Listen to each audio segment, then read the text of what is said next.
ৰাজ্য চৰকাৰ কৰ্মচাৰীসকলৰ বাবে তিনিটাকৈ ডাঙৰ খবৰ লৈ আহিছোঁ, য'ত কৰ্মচাৰীসকলৰ 18 মাহৰ ডিএৰ বকেয়া, লগতে অষ্টম দৰমহা আয়োগ, লগতে কেন্দ্ৰীয় চৰকাৰ ফালৰ পৰা কৰ্মচাৰীসকলৰ বাবে নতুন এখন আঁচনিৰ প্ৰস্তাৱ লোৱা হৈছে।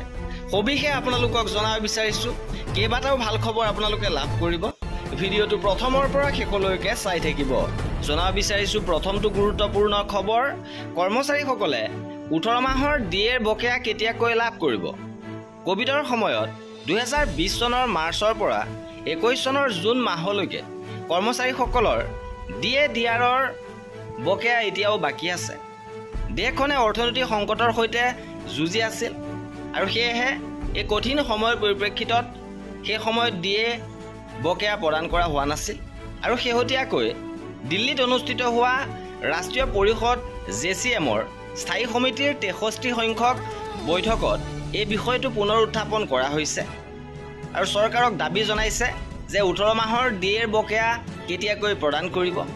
কেন্দ্ৰৰ লগতে ৰাজ্য চৰকাৰৰ লাখ লাখ কৰ্মচাৰী পেঞ্চনাৰে সেই কথা জানিব বিচাৰে আৰু দুৰ্ভাগ্যজনকভাৱে বিত্ত মন্ত্ৰালয়ে নিজৰ পুৰণি স্থিতিত অটল থাকিল। কল্যাণমূলক আঁচনি আৰু মহামাৰীৰ বাবে হোৱা আৰ্থিক ক্ষতিৰ বাবে কৰ্তন কৰি ৰখা ডিএৰ বকেয়া মুকলি কৰি দিয়াৰ প্ৰতিশ্ৰুতি নিদিলে আৰু ইয়ে কৰ্মচাৰীসকলক মৰ্মাহত কৰি তুলিছে। কাৰণ কথাটো হ'ল যে ইতিহাসৰ অন্যতম কঠিন সময়ছোৱাত কৰ্মচাৰীসকলে কৰি যোৱা কঠোৰ পৰিশ্ৰমৰ প্ৰতি স্বীকৃতি, সন্মান আৰু ন্যায়ৰ লগত জড়িত আছিল এই বিষয়টো। ইপিনে দ্বিতীয়টো গুৰুত্বপূৰ্ণ খবৰ আহিছে অষ্টম দৰমহা আয়োগক লৈ।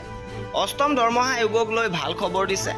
চৰকাৰে নিশ্চিত কৰিছে যে তেওঁলোকে অষ্টম দৰমহা আয়োগৰ সদস্য নিযুক্তি আৰু অধিসূচনা জাৰি কৰিবলৈ আৰম্ভ কৰিছে। নিযুক্তি প্ৰক্ৰিয়া চলি আছে আৰু যদি আশা কৰা ধৰণেৰে সকলো হয় তেন্তে 26ৰ 1 জানুৱাৰীৰ ভিতৰত নতুন দৰমহা স্কেল কাৰ্যকৰী হ'ব পাৰে। ইপিনে কৰ্মচাৰীসকলৰ বাবে আন এখন গুৰুত্বপূৰ্ণ আঁচনিৰ পৰিকল্পনা কৰিছে কেন্দ্ৰীয় চৰকাৰ ফালৰ পৰা। এটা নতুন বীমা পৰিকল্পনা আহিব পাৰে যে ব্যয় বিভাগে কেন্দ্ৰীয় কৰ্মচাৰীৰ বাবে নতুন বীমা আঁচনিৰ প্ৰস্তাৱৰ খচৰা প্ৰস্তুত কৰিছে আৰু ইয়াক এতিয়াও মুকলি কৰা হোৱা নাই যদিও ইয়াৰ দ্বাৰা উন্নত সুবিধা আৰু অধিক আৰ্থিক সুৰক্ষা পোৱাৰ সম্ভাৱনা আছে আৰু ৰাজ্য চৰকাৰ ফালৰ পৰাও ইতিমধ্যে সমান্তৰালভাৱে জিৰ' প্ৰিমিয়াম ইঞ্চুৰেঞ্চ স্কিম মুকলি কৰিছে। গতিকে অনাগত দিনত নিশ্চয় কৰ্মচাৰীসকলে ইয়াৰ সুফল লাভ কৰিব।